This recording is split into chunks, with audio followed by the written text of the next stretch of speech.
Hey, welcome back, and today we're going to be talking about the latest movie adaptation of a video game, Resident Evil Welcome to Raccoon City. Now, this kind of feels like the 15th film in the franchise. This movie is a reboot from the previous sequels since Mia Jovovich is no longer in the series. So they decided to reboot the entire franchise and decided to follow the main story of the first two Resident Evil games. I'll be honest, it's been many years since I played the original games, and I was kind of going into this movie somewhat blindly just because I did not remember everything from many years ago when I first played the game. And I'm going to be completely 100% honest with you. When I first saw the trailer to this movie, I was like, ooh, this movie looks bad to begin with. I was like, this looks like a bad B movie, straight to video if there was such thing as a video store still. And in the trailer, it gave away that this film takes place in the late 90s. I was like, oh, so are they using bad CGI effects from the late 90s as well? I even thought to myself, maybe the movie's trying to be really authentic and be like, hey, we're going to use bad CGI from the 90s? Why not? We're going to keep it real. But then I thought to myself, hey, why not? Give this movie a chance.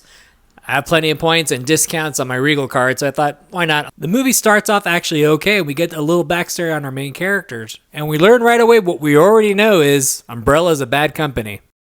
And the movie really starts happening once the contamination is let out, and the city is basically on lockdown after that. And when I say when things really start happening, I mean that's pretty much when the action starts happening. Before that, we get a little insight to about the contamination and how the residents of Raccoon City are actually starting to get sick, and they're kind of not really doing much about it. There would be some moments where some residents of the Raccoon City would have either their eyes bleeding or their hair would be falling out, and they'd be like, oh, it's nothing, and it's like, is there a doctor in this town that's not concerning you? But whatever, suspend disbelief, I guess.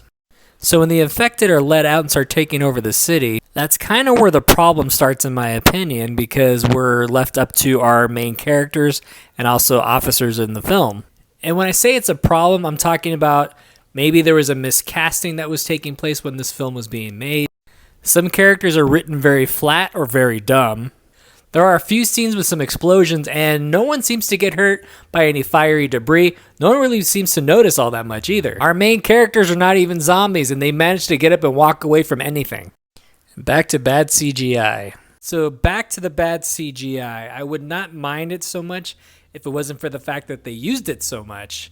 And like I was saying earlier, they were using bad 90s special effects on the CGI. It just looked very cartoony, and I was getting to the point when I was watching the movie, I was like, if you know your CGI is going to be bad, don't use it. Don't rely on it.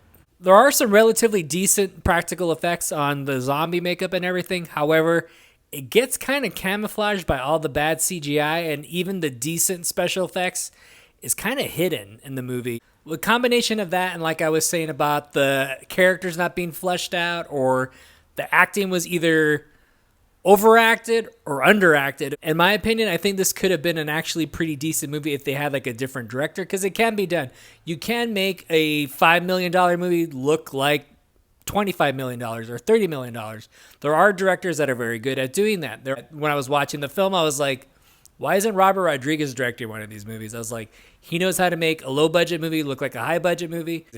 What he did with the movie Planet Terror, I was like, why hasn't he been asked to do one of these yet? But at the end of the day, this movie kind of felt like a straight-to-VHS movie.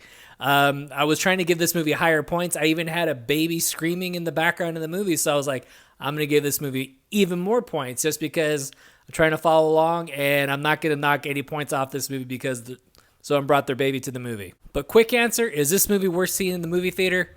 Probably not. Not unless you're going by yourself and you're going to the matinee day. But if this movie was streaming for free, like on Netflix or any of those streaming services, I would say it'd be worth it then. I am going to give Resident Evil Welcome to Raccoon City a C. Well, hopefully I wasn't too harsh here. Hopefully you like what you see.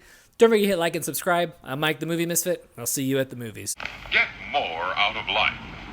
Go out to a movie.